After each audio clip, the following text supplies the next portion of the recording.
This chip controls your car, stores data about what you bought, and runs the software on your laptop.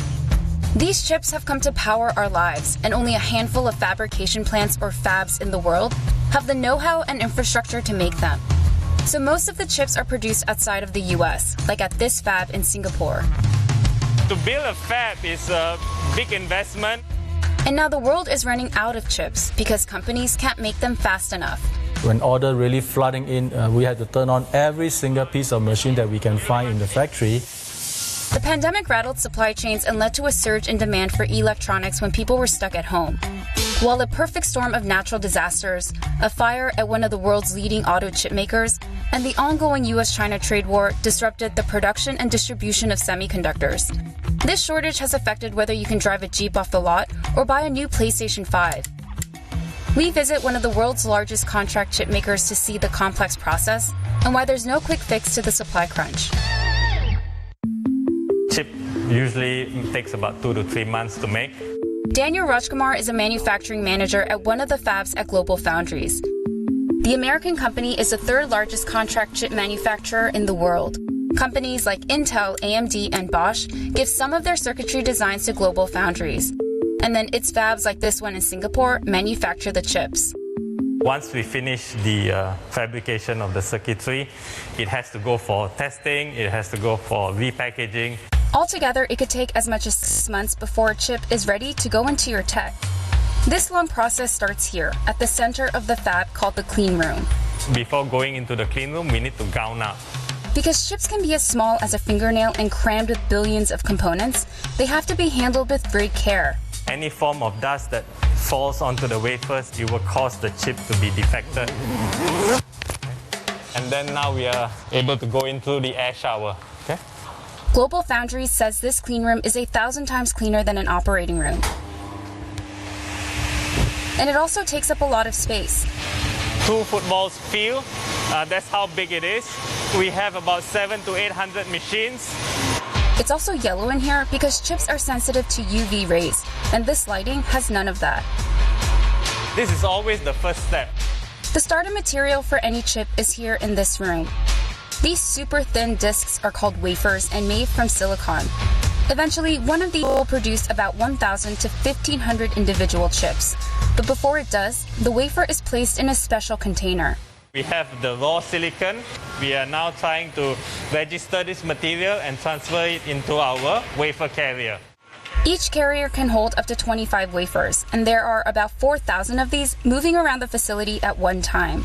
We are also the source of particles when we go into the clean room. So never once during manufacturing does the wafer come in contact with any of the workers. It will bring the wafers directly to the machine, and in this foundry, basically 95% of all processing jobs is fully automated.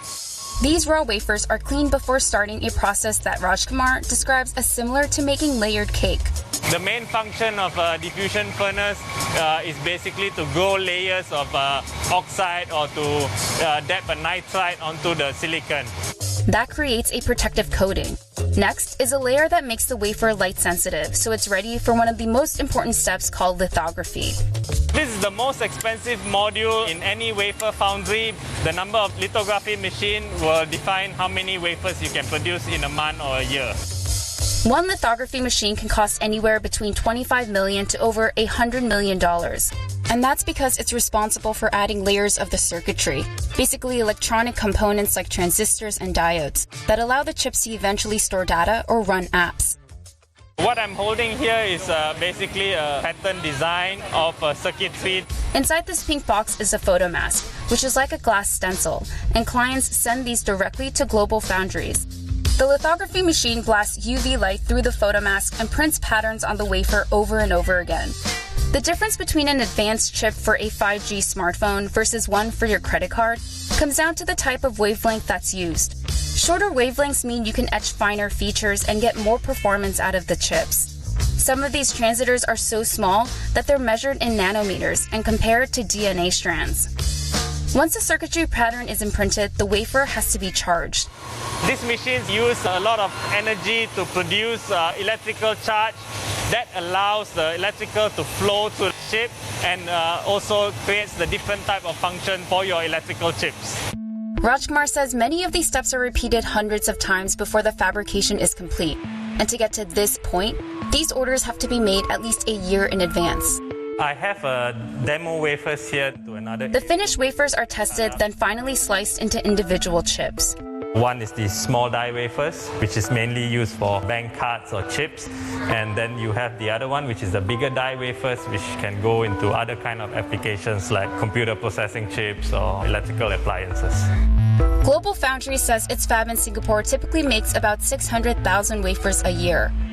But with the recent surge in demand, it's making around 120,000 more. This whole year is fully booked up. We don't have any more space for new customers. Tan Yu Kwong is the Vice President and General Manager of Global Foundries Fab 7 in Singapore, and he says there's no quick solution. There's no space that you can house another lithography tool or any other tools that you like to buy. It is a lead time easily 1 year to 15 months before you can see a tool that is coming into your factory.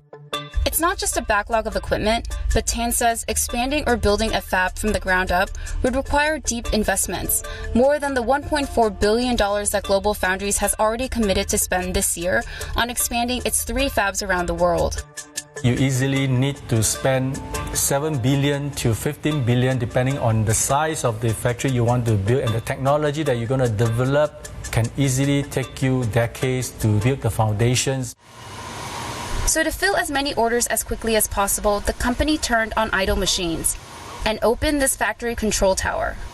Engineers here have a bird's eye view of the entire fab, and the green boxes show which machines are running at max capacity.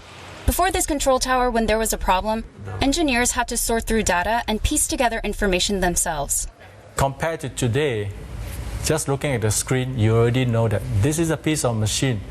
You need to pay attention now.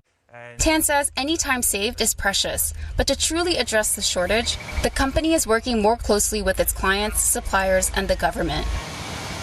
We're going to continue seeing more government support because it is becoming such an important part of the entire global supply chain. There's no reason why Americans should wait.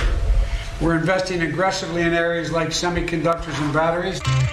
The Biden administration has proposed $50 billion to boost America's chip production.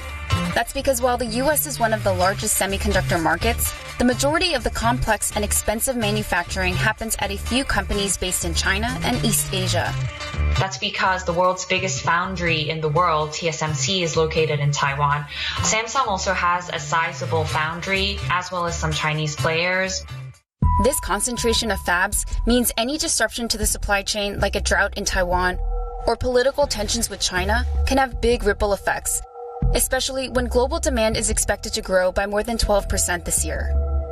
We have technologies like 5G and artificial intelligence, and these types of advanced technology means that more chips will be needed to operate the devices that we use every day. To meet that demand, the Chip Industry Association says it will require an investment of $3 trillion globally over the next 3 decades. So for us to buy new devices, Tan says his fab will work around the clock as it turns this challenge into a business opportunity. From the ambitions of wanting to grow the company, this is definitely a positive point for us. This over-demand is going to be around for a while.